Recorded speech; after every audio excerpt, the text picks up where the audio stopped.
Hello and welcome to this episode of Good Business. I'm your host, Nicole Murray. Today we're going to be taking a look at the organic food industry in southeast Queensland. Eating organic, chemical-free food is important to many people, as well as knowing that their food was grown in an environmentally sustainable manner. How do we know that the food we're buying is truly organic? Or what does the word organic actually mean? This week we'll look at the inner workings of the organic food industry to find out how fresh produce travels all the way from the farm to your fridge. Well, first up, we're joined in the studio by Michael Baker, Chief Certification Officer at Australian Certified Organic, or ACO, Australia's largest certifier of organic products. Hi Michael, how are you? Hi Nicole. Yeah, good, Thanks for joining us. Yeah, thanks for the opportunity. So Michael, what is the role of the ACO in the organic food industry? Yeah, so Australian Certified Organic is the largest certifier in Australia. So we certify from farms, processors, manufacturers, wholesalers, so it covers a wide range of products and also different scopes. So as a certifier, we're a regulator of the organic industry in Australia. We also operate internationally as well. So what that actually entails is conducting audits and inspections on producers, processors and manufacturers to ensure that they're meeting the requirements of the organic standards. Okay, so what is your role then as the Chief Certification Officer? Yeah, so I oversee the technical side running of ACO. So that actually involves any new products that an operator wants to certify. They need to go through the process of being reviewed.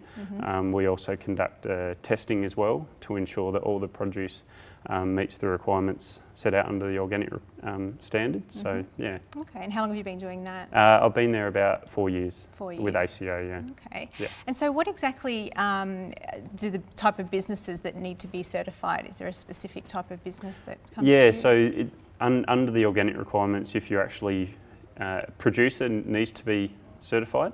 Anyone physically handling the raw material also needs to be certified. So manufacturer is actually physically making a product. Okay. And then also wholesalers can be certified. There is a number of retailers that are certified, but we're trying to grow that number of retailers becoming certified as well. To make sure that the whole process is so certified. each link in the chain handling the raw material needs to be certified. Yeah, okay. And so what is actually a standard certification? Yeah, so there's a number of organic standards in Australia and also internationally. So in Australia we have the Department of Agriculture, Farming, Forestry and Fisheries.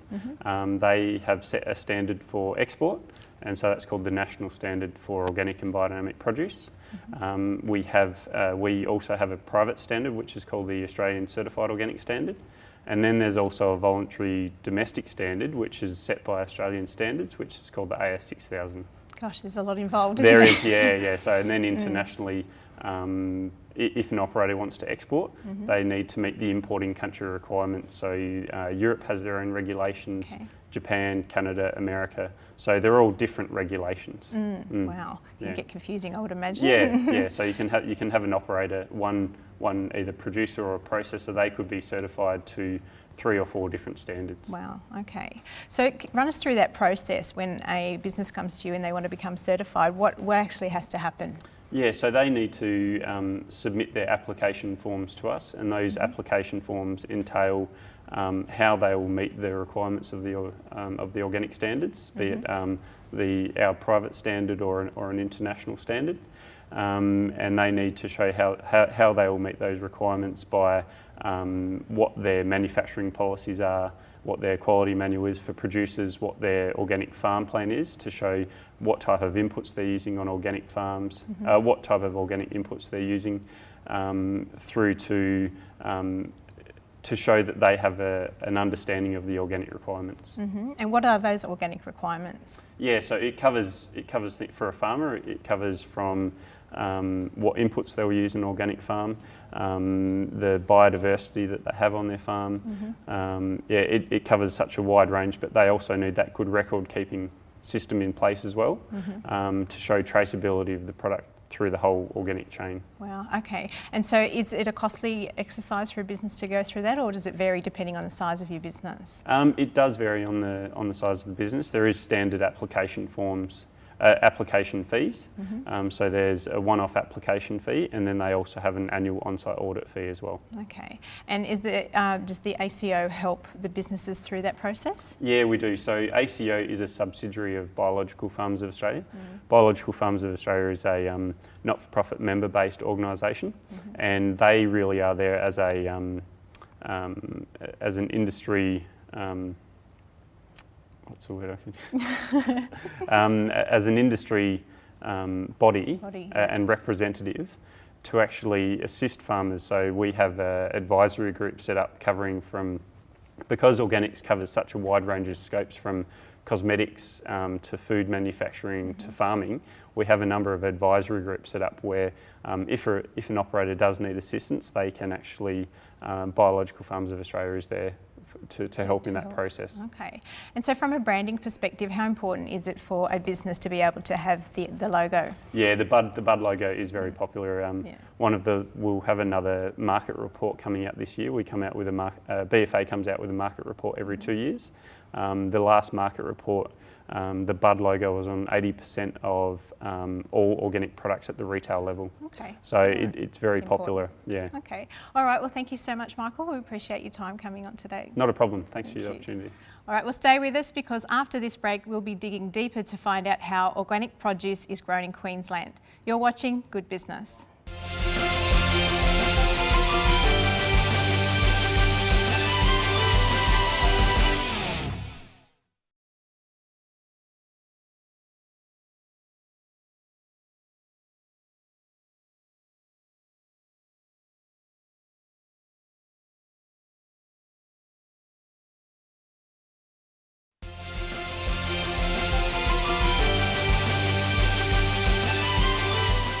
Welcome back to Good Business. If you've just joined us, we're talking to some of Queensland's largest certified organic businesses to find out more about how the industry works. Our next guest has been growing produce for a long time, and his farm currently yields Queensland's largest supply of organic vegetables. Rob Bauer, owner of Bauer's Organic Farm at Gatton, caught up with Thomas Coolidge for this interview. So I'm here today with Rob Bauer from Bauer's Organic Farm. How are you going today, Rob? Good, thanks, Tom. How are you? I'm well, thanks. And welcome to Bauer's Organic Farm. We hope to get a bit of work out of you today. Thanks, Rob.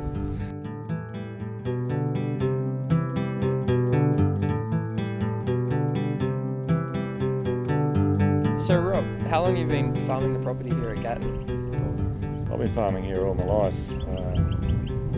I grew up on the farm as a kid. My dad before me, grandfather and great-grandfather.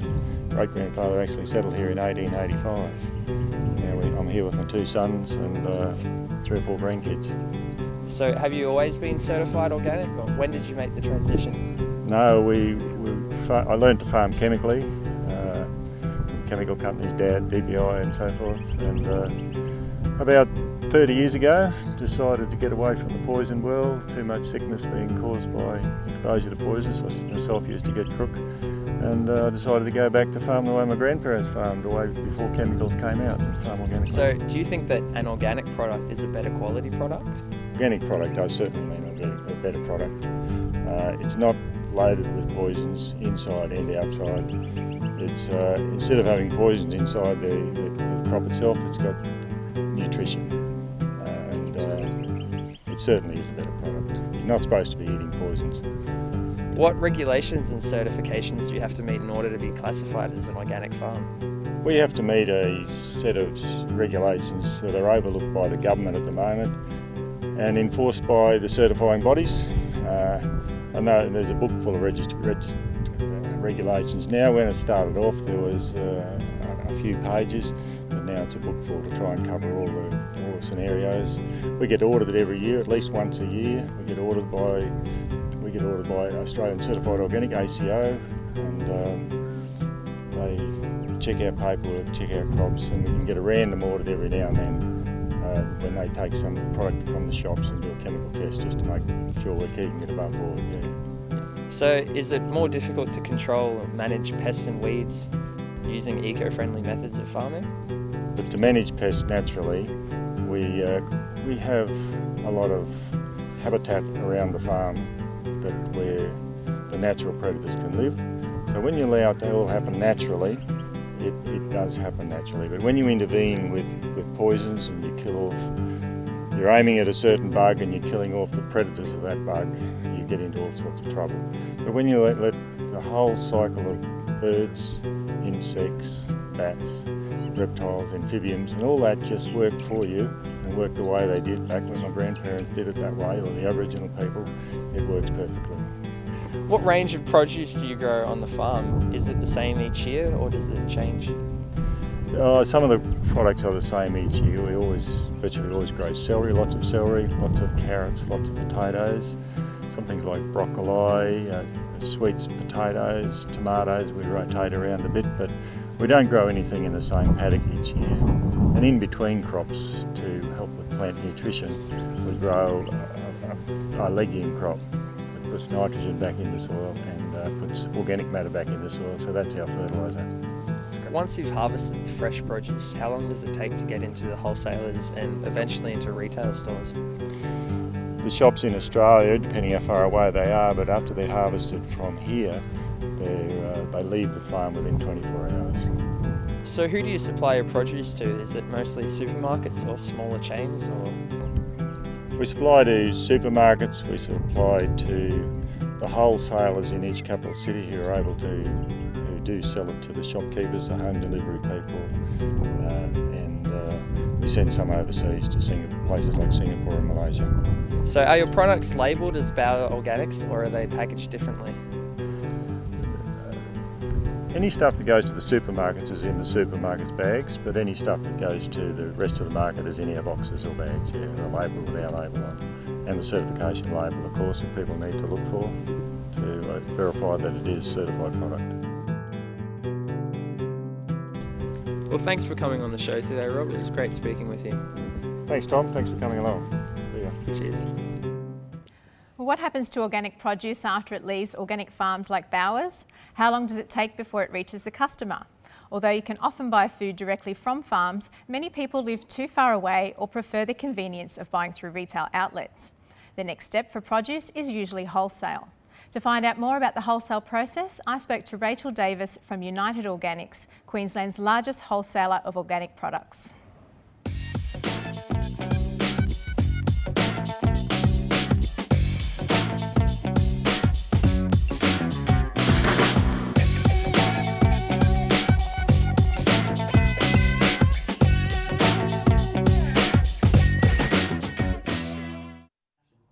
Well, hi, I'm here with Rachel Davis from United Organics. Hi, Rachel, how are you? Good, thanks, Nicole. Thanks for joining us.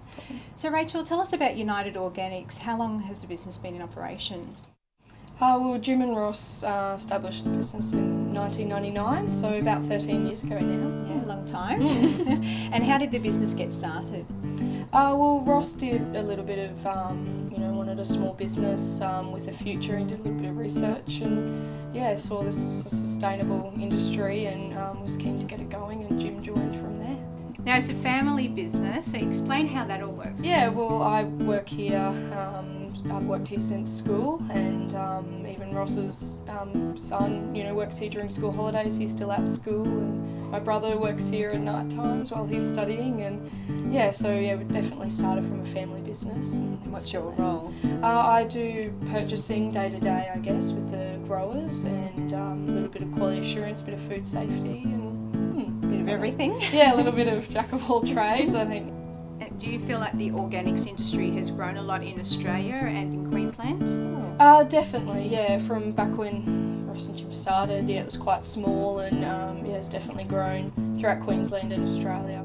It's changed to quite big, and the quality reflects that. So it's a lot higher in quality than it used to be, yeah? I think so, yeah. It's definitely, because we can't spray and things like that, it's not going to be perfect, and no one wants it to be perfect like that, but yeah. Is that because the growers' practices are more refined now? I think so, yeah.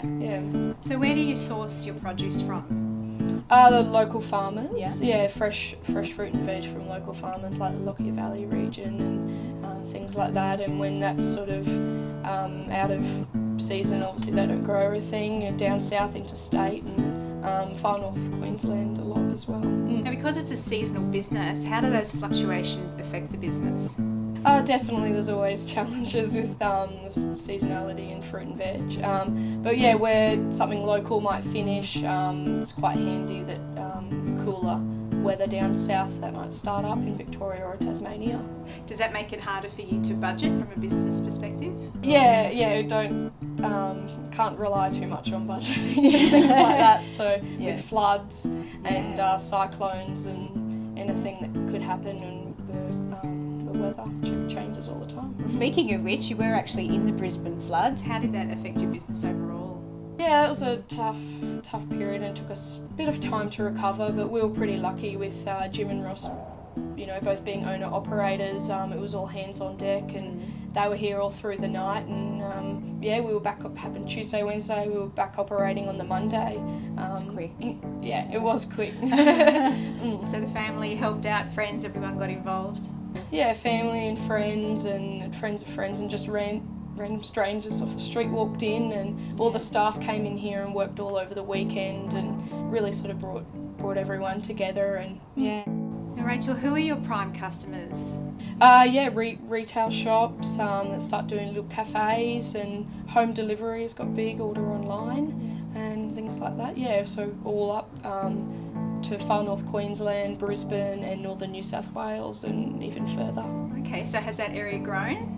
Yeah, northern New South Wales has always been a big area for that organic industry, but Brisbane, Sunshine Coast, and Cairns is getting bigger, I think, as well. Do you think that consumers are becoming more aware of the organic market and don't mind paying more for it now than the normal, the standard fruit and veg and things like that? Yeah, well, it was always, when it first started, it was always everyone concentrated on the big price difference, whereas I don't think it's solely price driven now, where you can get good quality produce and good customer service. I think people are happy to have organic produce. Now, the business has been around for a long time, so how do you actually market the business? Well, thankfully word of mouth is a good thing, and we've got a pretty close relationship with our farmers and our shoppies as well, and it's people are happy, and it grows from there.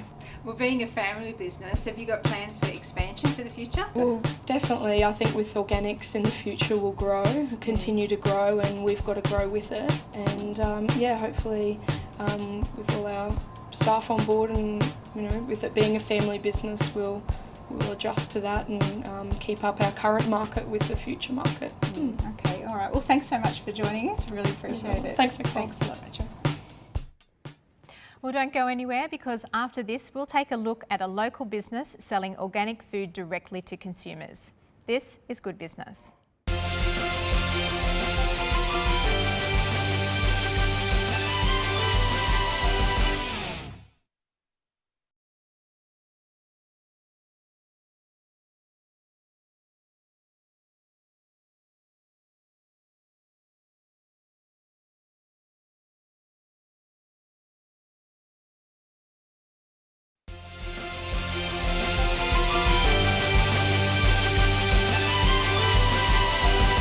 Welcome back. You're watching Good Business. Well, the organic produce industry has had a great deal of recent investment by the dominating supermarket chains. This can often mean lower cost fruit and vegetables for shoppers, but unfortunately many small businesses are finding it increasingly harder to stay competitive and are seeking more cost-effective ways of reaching consumers. Joining us in the studio, we have Martin Meek, owner and operator of Daintree Organics. Daintree Organics provides a fresh home delivery service direct to the public. Welcome to the studio, Martin. Thank you, Nicole. So Martin, tell us about Daintree Organics. Daintree, we are a full online natural food store. Our cornerstone is certified organic product, but we also carry the full range of gluten-free grocery lines, vitamins, all household cleaning products, essentially everything that you would find in your normal natural food store. We have it online.